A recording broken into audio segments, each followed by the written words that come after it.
Ok, bonjour. Donc dans cette petite vidéo, ce que nous allons faire, c'est faire la deuxième question du sujet sur les eaux souterraines. Et c'est une question extrêmement classique qui, du coup, à partir du volume versé à l'équivalence, permet de calculer une concentration, par exemple, pour savoir si elle convient ou pas. Donc c'est l'exploitation d'un titrage. Voilà, question très classique. Donc pour ça, vous avez besoin de différents ingrédients. Le premier est que vous ayez un schéma du titrage qui du coup fasse apparaître les différentes espèces chimiques qui vont réagir. Donc contrairement à la vidéo précédente, les spectateurs, on n'en aura pas besoin. Donc il suffit là du coup d'installer la burette. Donc on peut mettre un petit titre peut-être quand même, hein, schéma du montage de titrage. Hein. Bon, je le fais un peu moche. Vous ferez un truc joli, extrêmement annoté. Donc voilà. Donc là, ce qui est important, c'est surtout de comprendre. Donc là, on va écrire. Donc là, on a l'espèce titrante. Espèce titrante. Donc là, c'est Ag+. Voilà. Donc là, il n'y a pas de doute. Donc on connaît la concentration toujours de la solution d'en haut. Et dans le texte, c'est celle qui est écrite ici. Donc elle est notée. Alors on ne lui donne pas de notation particulière ici. Donc on peut écrire par exemple concentration Ag+. Voilà. Et donc c'est 1,00 fois 10 puissance moins 2 mol par litre, pas de conversion, donc tout va bien. Le volume versé à l'équivalence, alors du coup, soit il faut le déterminer par lecture graphique, mais ici on nous le donne ici, donc j'entoure la valeur, donc on la recopie. Donc en haut, c'est toujours le volume versé à l'équivalence, donc il n'y a pas d'ambiguïté, puisque l'espèce titrante est versée jusqu'à l'équivalence. Enfin, parfois on vide la burette pour avoir l'intégralité de la courbe, mais on va dire qu'on obtient l'équivalence quand on a versé un volume équivalent. Et l'espèce d'en bas est donc l'espèce titrée. Donc ça c'est très important de ne pas confondre les deux. Et l'espèce titrée, en fait, ici, ce sont les ions chlorure, dont la concentration du coup est inconnue, et qui ont été apportés. Alors ça, on peut dessiner une petite pipette, par exemple, à côté. Voilà. En fait, ils ont été apportés par une prise d'essai. Prise d'essai, donc ça c'est super important. Ils ont été apportés par une pipette ou par un récipient de volume 50,0 millilitres. Et on remarque que le texte ne nous indique pas qu'il y a eu une dilution ou quoi que ce soit. Ces 50 millilitres sont titrés directement. Alors je fais une grande remarque, donc ça c'est le volume de la prise d'essai, que si jamais il y avait de l'eau qui avait été rajoutée dans le bécher, par exemple pour que le conductimètre, pour qu'on puisse négliger les variations de volume et aussi que le conductimètre puisse faire la mesure convenablement, on ne tient pas compte de l'eau qui est rajoutée.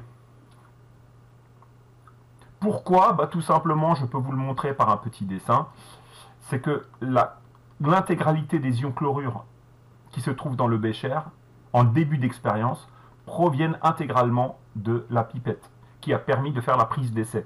Donc d'une certaine façon, de manière tout à fait sous-entendue, en fait, la quantité de matière des ions chlorure dans la pipette sont restées les mêmes dans le bécher en début d'expérience.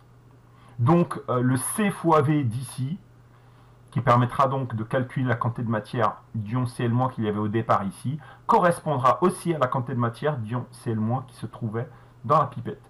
Puisque quand on l'a transvasé, en fait, on n'a pas perdu de quantité de matière. La totalité des croix roses se retrouve ici. Donc ça, c'est très important. La deuxième chose qu'il nous faut, c'est l'équation bilan.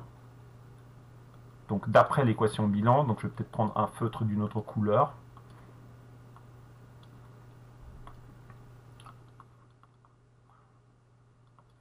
Donc d'après l'énoncé. Et là, on peut rappeler l'équation bilan. Donc c'est quoi? C'est Ag+, plus Cl- qui donne AgCl. Et ce qui est très important ici, ce sont les coefficients stoichiométriques. Et là, par exemple, on peut très bien mettre deux couleurs différentes. C'est toujours sympathique. Voilà. Après, on donne la formule de l'équivalence. Donc à l'équivalence,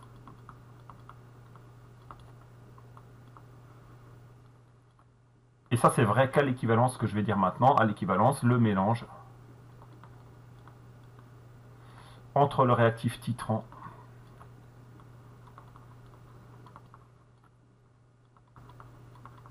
donc on le cite, ici c'est Ag+, et le réactif titré, on le cite entre parenthèses, il s'agit des ions Cl- chlorure. Ben, le mélange il est comment? Il est stoichiométrique, ou il est dans les proportions stoichiométriques de l'équation bilan. Le mélange est stoichiométrique. Donc cette phrase-là me permet d'écrire une relation mathématique entre la quantité de matière des ions Cl- qui a été titrée et la quantité de matière des ions Ag+, qui ont été versés à l'équivalence. Et cette relation, vous la connaissez bien désormais, en fait, elle fait intervenir les coefficients stoichiométriques. Et c'est bien de les écrire, même si ce sont des valeurs de 1. Comme ça, le correcteur, bah, il sait que si jamais ça avait été des coefficients qui ont une autre valeur, en fait, vous auriez su faire. À partir de là, il faut toujours réfléchir, le but c'est quoi?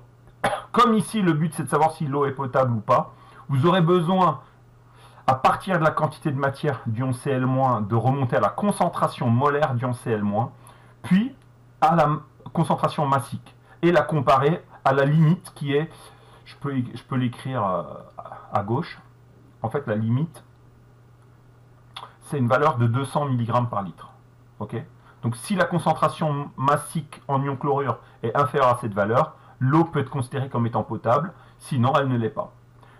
Du coup, on va transformer la relation à l'équivalence. Et là, vous allez voir que le schéma, il est extrêmement sympathique, puisque, en fait, chacun des N est égal à un C fois V, puisque ce sont des espèces aqueuses. Et quel C, quel V? Bah, tout simplement ceux qui sont marqués sur le schéma. C'est-à-dire que pour les ions chlorure, bah, en fait, la quantité de matière, le N, bah, ce sera le C fois V par rapport aux ions chlorure. Donc c'est la concentration des ions chlorure fois le volume. Là, c'est plus la peine que j'écrive les 1, parce que le diviser par 1, on n'est pas obligé de l'écrire. Et de l'autre côté, la quantité de matière d'ion Ag+ versée à l'équivalence, bah, du coup, ça sera ce C fois ce V.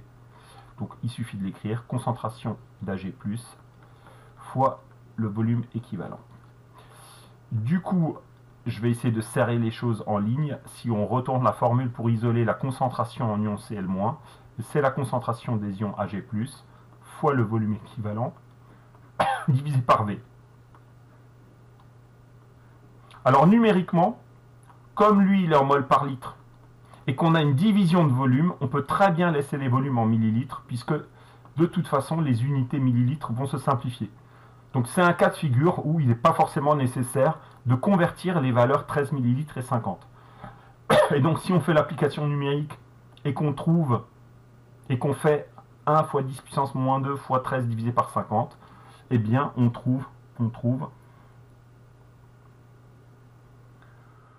2,6 fois 10 puissance moins 3 mol par litre. Bon là c'est un peu moche, mais j'essaie de gagner de la place pour pouvoir tout terminer sur ce même transparent. Et du coup, donc par définition, alors je vais peut-être écrire à gauche ici, par définition, bah, la concentration massique en ion Cl-, c'est tout simplement la concentration molaire en ion Cl-, fois la masse molaire des ions Cl-. Voilà, on va appliquer cette relation. Et du coup, si on fait ça, sachant que la masse molaire des ions chlorure, ce serait la même masse molaire que le chlore.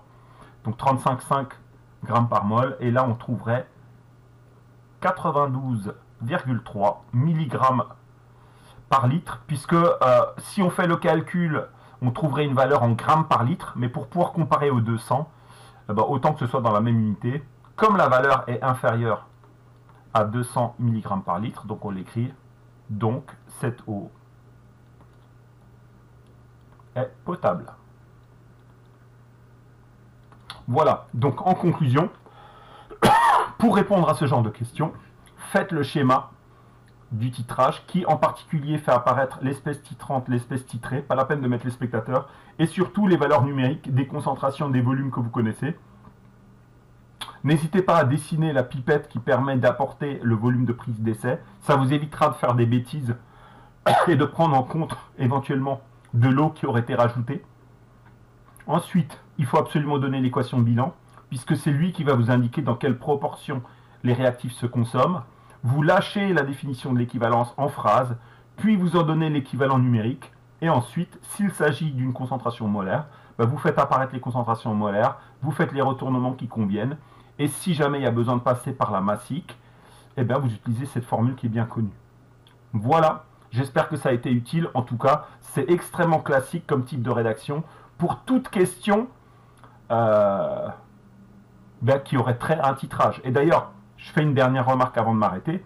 Vous voyez que ici, dans la question B2, en fait, on vous demande si l'eau est potable, mais on ne vous dit pas du tout qu'il faut passer par l'équivalence du titrage.